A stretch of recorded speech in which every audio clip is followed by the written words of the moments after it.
Hello everybody. It's been 6 months. 6 months already that I've been here in the Philippines. So happy anniversary.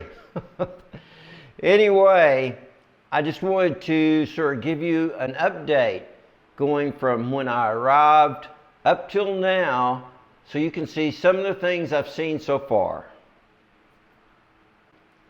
I flew in on EVA Airlines, EVA Airlines.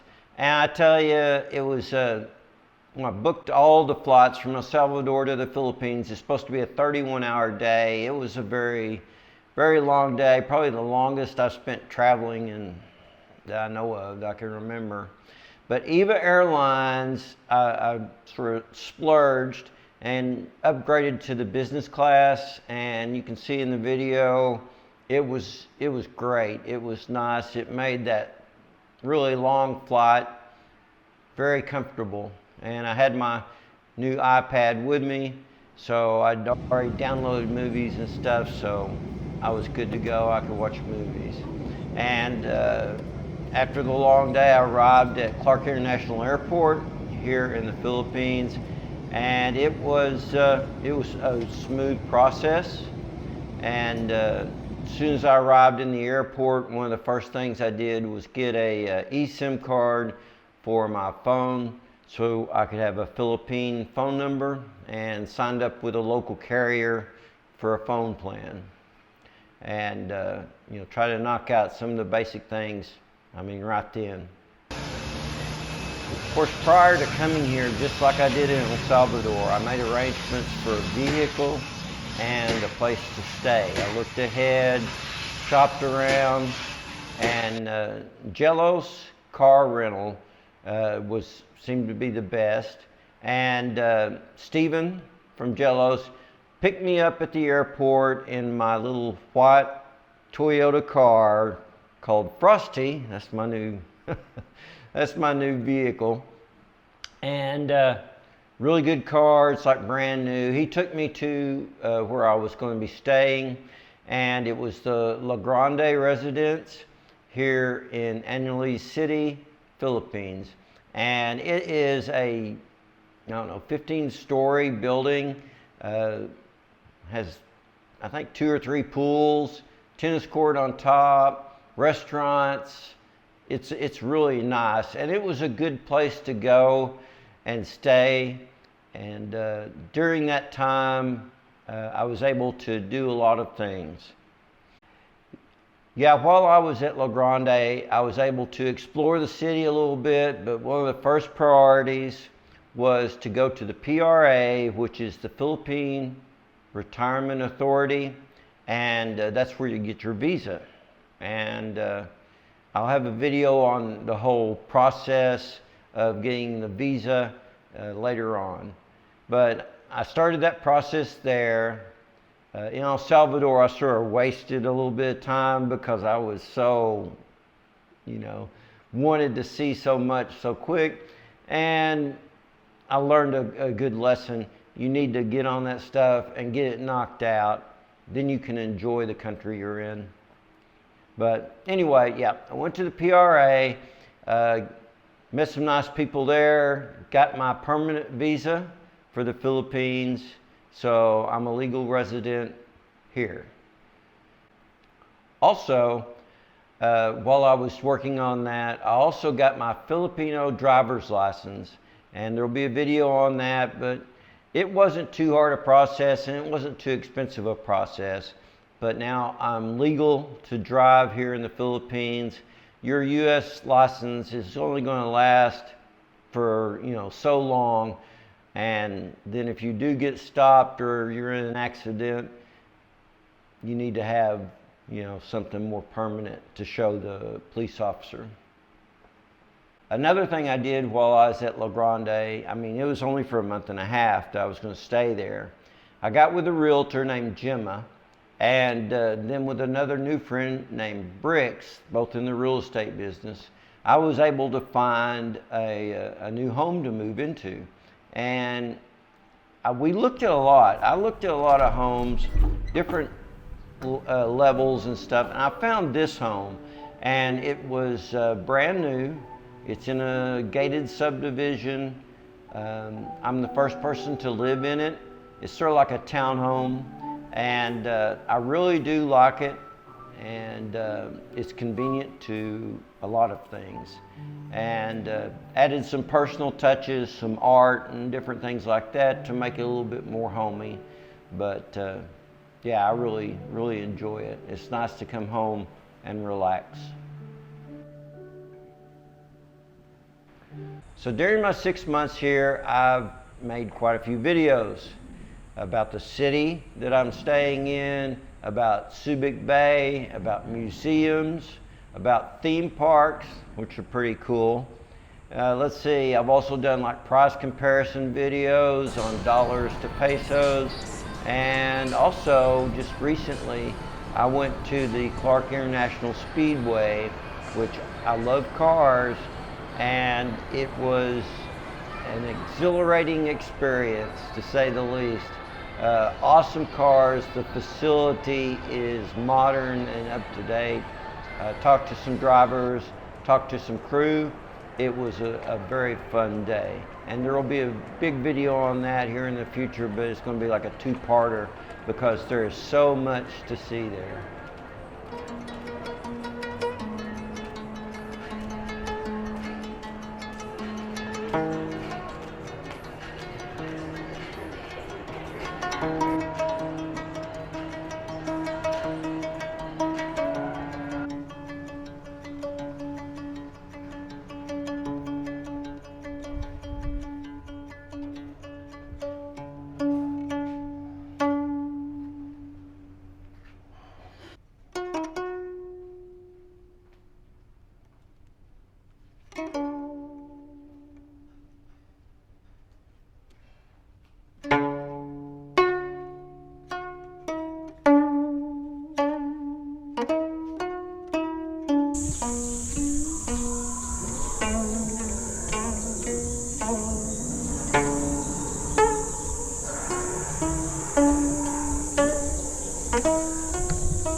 yes, I'm excited to be here in the Philippines.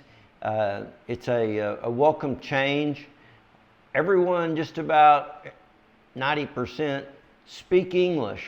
And I loved El Salvador, I really did, and made some great friends there.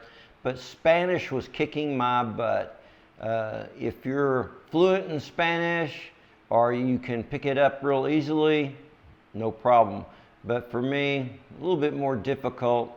And yeah, I mean, it's nice to be able to go to one of these fast food places if I want to and go through the drive-through and actually order food without having an issue. Of course, in El Salvador, it was my issue because I couldn't hardly speak Spanish. But so far, so good. Yeah, I've made some friends here already, some Filipino friends, some expat friends, and the expats are people from the United States, Canada, England, Russia, wherever. And I have to get used to being called a foreigner here instead of a gringo. I was, gringo JD forever, and so now I am a foreigner. And even though I'm a resident, still a foreigner. Also, I have found some U.S. home-style restaurants because there's so many expats here. And so I get some comfort food every once in a while, traditional U.S. type food. And that's great, that's nice. And then I've been starting to try Filipino food, and it's good. It's just experimenting and learning more about it. And there's so many restaurants. I'm really fortunate that there are so many restaurants around where I live. And yeah, I'm starting to experiment a little. Hopefully my family and friends back home will enjoy at least some of the videos from the Philippines. It's half a world away, and it might be something that you never see. I mean, I've never been to Asia and the Philippines and this area of the world, so it is something new for me. I've already got another trip in the works, hopefully here in within a month. I'll get to go to the east coast of Luzon, the island, the main island here. And I've heard it's pretty nice and very, very beautiful. So keep my fingers crossed on that one. Yeah, I'm very happy and excited and eager to be here and to learn more about the Filipino culture and its people. So far, I mean, I've been very lucky. I've met some great people, and I'm looking forward to the adventures ahead. So thank you for watching. Thank you for sticking along with me on this this journey that's going on almost 4 years, I guess 4 years now. So until the next one, I'll see you later. Bye.